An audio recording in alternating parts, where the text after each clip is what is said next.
أعوذ بالله من الشيطان الرجيم بسم الله الرحمن الرحيم ألم تر كيف فعل ربك بأصحاب الفيل ألم يجعل كيدهم في تضليل وأرسل عليهم طيرا أبابيل ترميهم بحجارة من سجيل فجعلهم كعصف مأكول۔ کیا آپ نے نہیں دیکھا کہ آپ کے پروردگار نے ہاتھی والوں کے ساتھ کیا معاملہ کیا؟ کیا ان کی تدبیر کو سرتاپا غلط نہیں قرار دیا اور ان پر پرندوں کے جھنڈ بھیج دیے جو مٹی سے بنے ہوئے کنکریاں ان پر پھینکتی تھی، بس ان کو کھائے ہوئے بھوسے کی طرح کر دیا۔ یہ 30ویں پارے کی سورہ فیل ہے، اور فیل کا معنی عربی میں ہاتھی کا ہوتا ہے، ہاتھی۔ اس میں اللہ رب العزت نے اس صورت میں اصحاب فیل کا مختصر واقعہ ذکر کیا ہے کہ ابرہہ نامی ایک شخص ہاتھیوں کے لشکر کو لے کر مکہ مکرمہ میں کعبہ کو گرانے کے لیے آیا تھا، لیکن اللہ رب العزت نے پرندوں کی ایک چھوٹی سی جماعت کے ذریعے ان ہاتھیوں کے لشکر کو ہلاک کر دیا، اور ان کا جو ارادہ کعبہ کو گرانے کا تھا وہ غلط قرار دیا۔ تو اسی واقعے کا ذکر اس صورت میں ہے کہ آپ نے نہیں دیکھا کہ آپ کے پروردگار نے اصحاب فیل یعنی ہاتھیوں کے ساتھ کیا معاملہ کیا۔ یہ ہاتھیوں والے کون ہیں؟ کیا واقعہ ہے؟ تفاسیری کتابوں میں واقعہ اس طرح لکھا ہوا ہے کہ ملک حبشہ، جس کو آج کل ایتھوپیا کہا جاتا ہے، تو ملک حبشہ کی ماتحتی میں یمن کی حکومت چلتی تھی۔ حبشہ کے بادشاہ نے یمن کے گورنر کے طور پر ابرہہ نامی ایک شخص کو بھیجا اور یمن کا گورنر مقرر کر دیا۔ یمن ایک چھوٹا سا ملک تھا جو آج بھی نقشے میں ہے، آج بھی وہ ملک ہے۔ تو ابرہہ نامی جو شخص تھا، یمن کا گورنر تھا، وہ پرجوش عیسائی تھا، پکا عیسائی تھا، اور وہ یہ چاہتا تھا کہ پورے یمن میں عیسائی مذہب کو بنیادی حیثیت حاصل ہو جائے اور پورے یمن میں عیسائی مذہب نافذ ہو جائے۔ چونکہ وہاں کچھ عرب حضرات بھی رہتے تھے مکہ کے، اور دوسرے عرب حضرات بھی وہاں رہتے تھے، تو ہر سال حج کرنے کے لیے مکہ جایا کرتے تھے۔ تو اس نے یہ چاہا کہ مکہ کے مقابلے میں ایک بڑی عالیشان عمارت یمن کی راجدھانی صنعاء میں بنائی جائے، تاکہ لوگوں کا جو ذہن، مسلمانوں کا ذہن جو کعبہ کی طرف متوجہ ہے، وہاں سے ہٹ کر یہ جو کنیسہ اس نے بنائی ہے وہاں منتقل ہو جائے۔ تو اس نے اس ارادے سے بڑی عالیشان عمارت کنیسہ وہاں صنعاء میں بنائی، جس کا نام اس نے قلیس رکھا، جو چرچ تھی، بڑی عیسائی مذہب کی بڑی چرچ تھی۔ تو اب عرب حضرات کو جب معلوم ہوا کہ اس نے کعبۃ اللہ کے مقابلے میں یہ عمارت بنائی ہے، تو عرب حضرات اگرچہ اس وقت بت پرست تھے نبوت سے پہلے، لیکن چونکہ ابراہیم علیہ السلام کی تبلیغ اور تعلیم کی وجہ سے ان کے دل میں ابھی بھی کعبۃ اللہ کی عظمت باقی تھی، تو اس وجہ سے ان کے دل میں کعبۃ اللہ کی عظمت اور بڑھ گئی اور غصے میں آ گئے، اور جو ابرہہ نے صنعاء میں جو بڑی عالیشان عمارت بنائی تھی اس میں انہوں نے گندگی ڈال دی۔ یہ بعض میں کتابوں میں لکھا ہے کہ قضائے حاجت کر کے اس کو گندا کر دیا، یا بعض کتابوں میں لکھا ہے کہ اس کنیسہ میں آگ جلا دی، جس کی وجہ سے وہ ہلاک ہو گیا۔ تو اس کی خبر جب ابرہہ کو پہنچی تو اس نے پکا ارادہ کر لیا کہ اب تو مجھے مکہ مکرمہ جا کر کعبہ کو گرا دینا ہے، کعبہ کو ڈھا دینا ہے۔ اب اس ارادے سے وہ یمن سے نکلا کعبۃ اللہ کی جانب، مکہ کی جانب کعبۃ اللہ کے ڈھانے کے ارادے سے۔ اس وقت مکہ مکرمہ میں صرف کچھ ہی ہزار کی آبادی تھی، زیادہ لوگ وہاں آباد نہیں تھے، کچھ ہی آبادی تھی وہاں، کچھ ہی ہزار کی آبادی تھی، لیکن اس کے مقابلے میں 60,000 کا لشکر یہ ابرہہ نے تیار کیا تاکہ وہاں جا کر مقابلہ کر سکے۔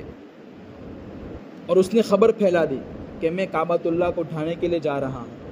اب وہ لشکر لے کر پہنچا، اور ایک بڑا لشکر، ایک لشکر میں ایک بڑا ہاتھی جو حبشہ، ملک حبشہ کے بادشاہ نے اس کی مدد کے لیے بھیجا، اس کا نام محمود تھا، محمود نامی ہاتھی۔ اس کے ساتھ 10-12 ہاتھیوں کا ایک دستہ اور بھی تھا، یعنی پورا لشکر تھا، اور 10-12 ہاتھیوں کا لشکر دستہ بھی تھا ہاتھیوں کا، تاکہ کعبہ کو گرانے میں مدد ہو سکے اور مکہ کے لوگ اس کو دیکھ کر مرعوب ہو جائے اور کعبہ کو، مکہ مکرمہ خالی کر دے اور کعبہ کو ان کے حوالے کر دے۔ جب یہ لشکر روانہ ہوا تو مقام حجاز پہنچا۔ مقام حجاز میں قبیلے کے سردار ذو نفر نامی شخص نے ان کو روکنا چاہا اور ان سے مقابلہ کیا، لیکن اس کو شکست ہوئی، اس لیے کہ اللہ یہ چاہتے تھے کہ ابرہہ کی ہلاکت ایک بڑے کھلے میدان میں ہو کہ تمام لوگ اس کو دیکھ سکیں۔ اس کی ہلاکت وہاں لکھی گئی تھی، اس لیے یہاں تو اس کو جیت حاصل ہوئی ابرہہ کو، اور ذو نفر نامی شخص سے قید کر کے گرفتار ہو گیا، اور اس نے یہ کہا کہ مجھے قتل مت کرو، میں آپ پہ کچھ کام آ سکوں گا۔ تو لشکر اور آگے بڑھا۔ قبیلے بنی خشعم کے پاس جب لشکر پہنچا تو وہاں کے سردار نفیل ابن حبیب، اس نے بھی مقابلہ کیا، لیکن وہ بھی شکست کھا گیا، اور اس نے کہا کہ مجھے بھی اپنے ساتھ رکھ لو، میں بھی کچھ کام آ سکوں۔ پھر یہ لشکر آگے پہنچا، اور طائف کی وادی میں جب یہ لشکر پہنچا تو طائف والوں کو ذرا دل میں یہ خوف پیدا ہوا کہ ہو سکتا ہے کہ یہ لوگ کعبۃ اللہ کو گرانے کے لیے آئے ہیں، لیکن ہمارے یہاں ایک بہت بڑی عبادت گاہ لات نامی ہے، جس میں لات بڑا بت تھا جس کی وہ پوجا کرتے تھے، تو ہو سکتا ہے یہ لوگ اس کو کعبہ سمجھ کر اس کو گرا دیں۔ تو وہاں کے سردار نے کہا کہ ایک کام کرو، یہ جو عبادت گاہ ہے وہ جس کو آپ گرانا چاہتے یہ نہیں ہے، کعبۃ اللہ تو اور آگے ہیں، ہم آپ کے ساتھ ایک شخص آپ کے ساتھ کر دیتے ہیں۔ اور ابو رغال نامی ایک شخص کو ان کے ساتھ کر دیا تاکہ وہ ان کو راستہ بتائے، اس لیے کہ وہ جنگلی والا راستہ تھا، ہر ایک کو راستہ معلوم نہیں تھا، تو ابو رغال نامی شخص کو ان کے ساتھ کر دیا تاکہ ان کو راستہ بتائے۔ لیکن مکہ کے قریب ایک علاقہ ہے مغمس نامی علاقہ، وہاں یہ اس لشکر نے پڑاؤ ڈالا، اور وہی مغمس نامی علاقے میں وہ جو ابو رغال نامی شخص تھا اس کی موت ہو گئی۔ آج بھی بلکہ کچھ عرصے تک وہاں عرب حضرات اس کی قبر پتھر مارتے تھے کہ اس شخص نے ان کو راستہ بتایا۔ تو خیر، تو جب لشکر مکہ کے قریب مغمس نامی مقام پر پہنچا اور وہاں پڑاؤ ڈالا تو ابرہہ نے ایک شخص کو بھیجا مکہ کی طرف کہ وہاں جا کر حال دریافت کر کے آؤ کہ کیا حال ہے۔ وہ شخص وہاں گیا، اسود نامی شخص تھا، وہ اسود ابن مسعود نامی شخص تھا، تو وہ وہاں سے کچھ جانور جو عرب حضرات کے چر رہے تھے، مکہ کے لوگوں کے کچھ جانور چر رہے تھے، تو جانور کو وہاں سے لے کر ہانکا کر لے آیا، اور ان جانوروں میں 200 اونٹ نبی کریم صلی اللہ علیہ وسلم کے دادا عبد المطلب کے بھی تھے۔ جب وہ اونٹ لے کر آیا تو پھر یہ ابرہہ نے ایک شخص، قبیلہ حمیر کے ایک شخص، حناطہ نامی شخص کو بھیجا کہ تم مکہ مکرمہ میں جاؤ اور ان سے جا کر یہ کہنا کہ ہمارا ارادہ لڑائی کا نہیں ہے، ہم خون بہانا نہیں چاہتے، قتل و غارت گری نہیں چاہتے، بلکہ ہم تو یہ کعبۃ اللہ کو گرانا چاہتے ہیں۔ اگر آپ کی قوم کے لوگ ہمیں کچھ مقابلہ نہیں کریں گے ہمارے ساتھ تو ہم ان کو کچھ نقصان نہیں پہنچائیں گے، آپ ہماری مدد کریں، اس سلسلے میں آپ اس کو خالی کر دیں اور ہمیں کچھ نقصان نہ پہنچائیں، ہم بھی آپ کو نقصان نہیں پہنچائیں گے۔ جب یہ پیغام لے کر مکہ مکرمہ میں آیا اور پوچھا کہ بھئی سردار کہاں ہیں، تو لوگوں نے عبد المطلب کی جانب اشارہ کیا کہ یہ ہمارے سردار ہیں۔ تو عبد المطلب نے جب وہ پیغام سنا تو پیغام سن کر یہ کہا کہ بھائی یہ کعبۃ اللہ کا مالک ہم نہیں ہیں، جو اس کا مالک ہے وہ اس کی حفاظت کرے گا، اس کے ساتھ مقابلے کی طاقت ہمارے اندر نہیں ہے۔ تو یہ جب جواب سنا تو اس شخص نے، ابرہہ نے یہ بھی کہا تھا کہ بھائی سردار کو ہمارے پاس لے کر آنا۔ تو عبد المطلب کو لے کر سردار کے پاس آیا، یہ ابرہہ کے پاس آیا۔ ابرہہ نے جب دیکھا کہ عبد المطلب آ رہے ہیں، قبیلہ کا سردار آ رہا ہے، چونکہ وہ قد و قامت والے تھے اور بڑے جسیم شخص تھے، تو اس کے دل میں ایک وقعت بیٹھ گئی عبد المطلب کی، معروف شخص تھے، تو نیچے بٹھانے کے بجائے خود نیچے آ گیا اور اچھی جگہ ان کو بٹھایا اور ان سے بات چیت کی. یہ کہا کہ بھائی ہم جس ارادے سے آئے وہ آپ کو معلوم ہے, آپ کیا چاہتے ہیں؟ تو سوال کیا کعبۃ اللہ کے متعلق کہ ہم اس کو گرانا چاہتے ہیں, آپ کا کیا ارادہ ہے؟ تو عبد المطلب نے جواب دیا کہ بھائی میں تو آپ کے پاس میرا جو 200 اونٹ ہے وہ لینے آیا ہوں. آپ کے لوگوں نے میرے 200 اونٹ ہڑپ کر لیے ہیں, میں وہ لینے آیا ہوں. تو ابرہہ نے کہا کہ بھائی میرے دل میں آپ کی بڑی عزت تھی کہ آپ تو بڑے اچھے شخص ہیں, قبیلے کے سردار ہیں, کعبۃ اللہ کے محافظ ہیں, اور آپ تو اس سے الٹی بات کر رہے ہیں. آپ کو معلوم ہے کہ میں کعبۃ اللہ کو گرانے آ رہا ہوں اور وہ جس سے آپ کا دین کا تعلق ہے. تو عبد المطلب نے کہا کہ بھائی یہ اونٹ میرے ہیں, اونٹ کا مالک میں ہوں, اس لیے مجھے اس کی فکر ہے. کعبہ میں اس کا مالک نہیں, اس کا مالک اللہ ہے, وہی اس کی حفاظت کرے گا. یہ جواب دے کر وہاں سے وہ عبد المطلب اپنے قبیلے میں واپس آئے, مکہ مکرمہ آئے. مکہ مکرمہ آ کر وہاں کے جو دوسرے قبائل تھے وہاں کے بڑے بڑے لوگوں کو ساتھ لیا اور دوسرے لوگوں سے یہ کہا کہ بھئی یہاں لڑائی ہونے والی ہے, لشکر آنے والا ہے اور اللہ کا عذاب بھی آئے گا, مکہ خالی کر دو اور پہاڑوں کی چوٹیوں پر دوسری جگہ جا کر آباد ہو جاؤ, مکہ خالی کر دو. مکہ خالی کر دیا گیا اور بڑے کچھ سرداروں کو لے کر عبد المطلب کعبۃ اللہ کے پاس آئے اور کعبہ سے چمٹ کر کعبہ کا جو دروازہ ہے وہاں جا کر دعا کی, اللہ سے گرا کر دعا کی اور یہ کہا کہ اللہ ہر شخص اپنی چیز کی حفاظت کرتا ہے, اپنے ریوڑ کی حفاظت کرتا ہے. یہ کعبہ تیرا گھر ہے, تو ہی اس کی حفاظت کر اور اس لشکر کو تو ہلاک کر دے. یہ دعا کی, رو رو کر دعا کی اور وہاں سے ہٹ گئے. اب وہ بھی کسی اونچی جگہ پر بیٹھ گئی, میں انتظار کرنے لگے کیا ہونے والا ہے. رات ہوئی, کچھ ہوا نہیں. صبح ہوئی تو صبح سویرے ابرہہ اپنا لشکر لے کر مکہ کعبۃ اللہ میں داخل ہوا, مکہ مکرمہ حرم میں داخل ہوا.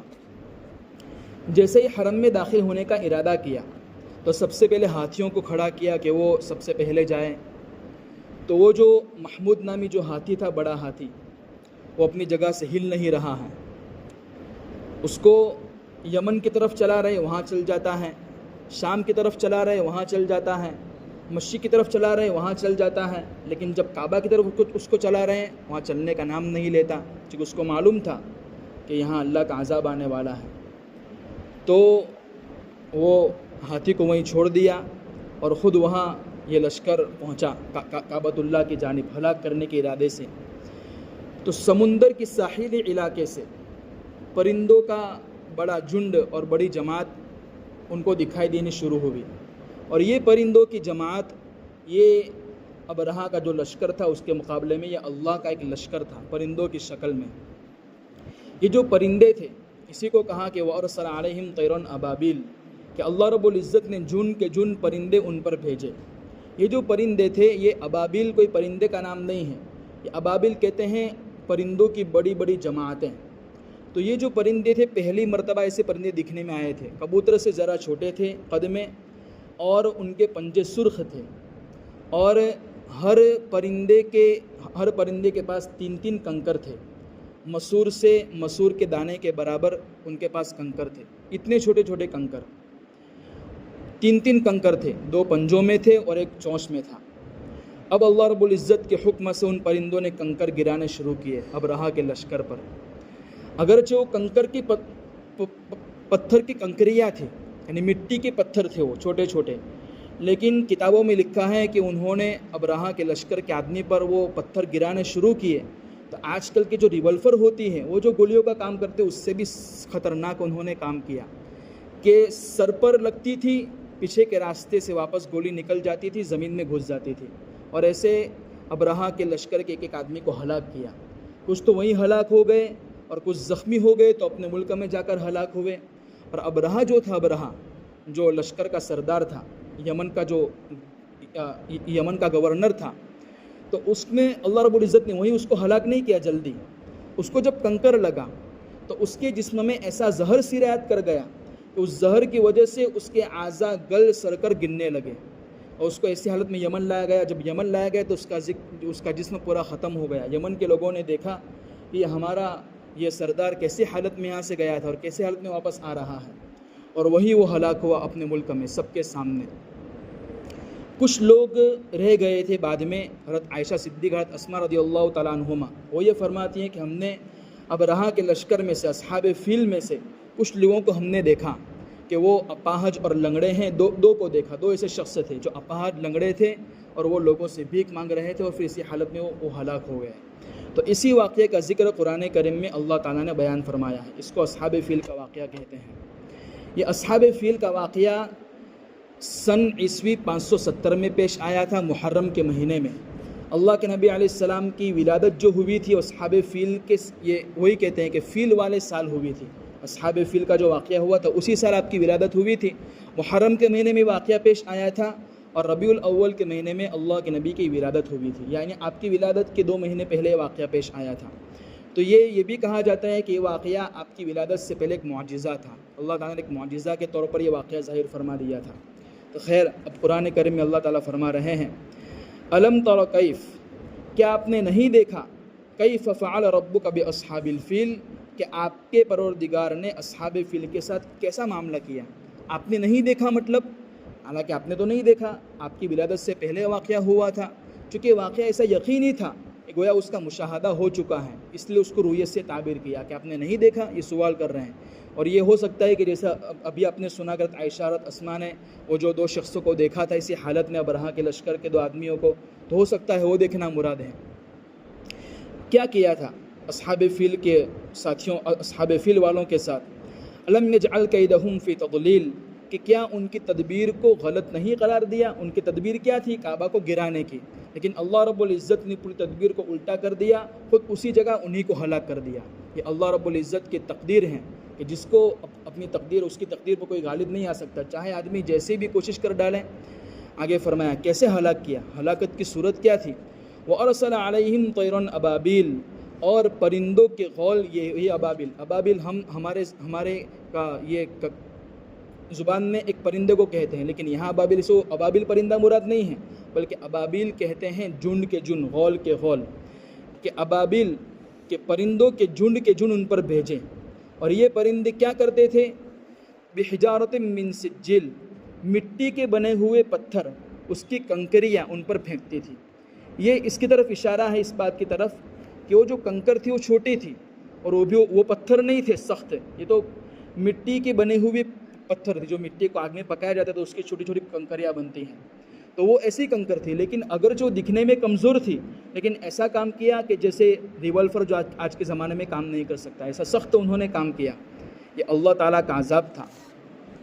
فجعلہم کعصف مأکول, اور ان کو کیا کر دیا, کھائے ہوئے بھوسے کی طرح کر دیا. عصف کہتے ہیں بھوسا, وہ بھوسا جو جانوروں کو ہم کھلاتے ہیں, گھاس پھوس کا ہوتا ہے, وہ تو بھوسا ایسے ہی کمزور ہوتا ہے. اور یہاں بتایا کہ ابرہا کا لشکر ایسے ہلاک اور ایسے بالکل ایسا ہو گیا جیسا وہ تھا ہی نہیں. بھوسے کو جب کھایا جاتا ہے, جب جانور اس کو کھا لیتا ہے تو گویا وہ تھا ہی نہیں, تو ان کو کھائے ہوئے بھوسے کی طرح کر دیا ابرہا کے لشکر کو. تو یہ اللہ رب العزت نے پورے اس واقعے میں, اس صورت میں پورا واقعہ اس طرح مختصر ذکر کیا ہے کہ اللہ رب العزت نے ایسے بڑے ہاتھی والے لشکر کو, چند ہزار کی آبادی تھی وہاں, اس کے سامنے 60,000 کا لشکر تھا, لیکن اللہ تعالیٰ نے اپنی غیب سے اور اپنی طاقت سے ان کو ہلاک کر دیا. چھوٹے پرندے ہیں اور چھوٹی کنکریاں ہیں, یہ ہمیں سبق لینے کی ضرورت ہے. آج کل کے جو حالات ہمارے اوپر ہیں, کہ پوری دنیا جیسے اس طرح ہے جیسے ہم کو کھا جائے, سب لوگ ایک ہو گئے ہیں, لیکن پھر بھی ہم لوگ سنبھل نہیں رہے, آپس میں اختلاف کر رہے ہیں. اگر مسلمان ایک ہو جائیں, آج بھی اگر وہ شعر ہیں کہ فضائے بدر پیدا کر فرشتے تیری نصرت کو اتر سکتے ہیں گردوں سے قطار اندر قطار اب بھی, کہ فضائے بدر پیدا کر. اصحاب بدر جو بدرین چھوٹی سی تعداد تھی, وہاں بھی رمضان کے مہینے میں انہوں نے وہ جہاد کیا تھا, جنگ غزوہ کیا تھا, لیکن اللہ رب العزت نے ان کو بھی فرشتوں کے ذریعے ان کی مدد کی تھی. وہ ایمان تھا. آج بھی اگر مسلمان وہ ایمان پیدا کریں تو اللہ تعالیٰ آج بھی ایسے پرندے, ایسے فرشتے اتار سکتے ہیں مدد کے لیے. اس لیے ہمیں اس صورت سے سبق ملا کہ ہمیں بھی اللہ تعالیٰ کی عبادت میں ایسا مگن ہو جانا چاہیے, اور ایسے حالات میں اللہ تعالیٰ سے گریہ زاری کر کے دعائیں کرنی چاہیے کہ اللہ تعالیٰ ہماری بھی ایسی مدد فرمائے. اللہ تعالیٰ ہمیں ان باتوں پر عمل کی توفیق عطا فرمائے. سبحان اللہ.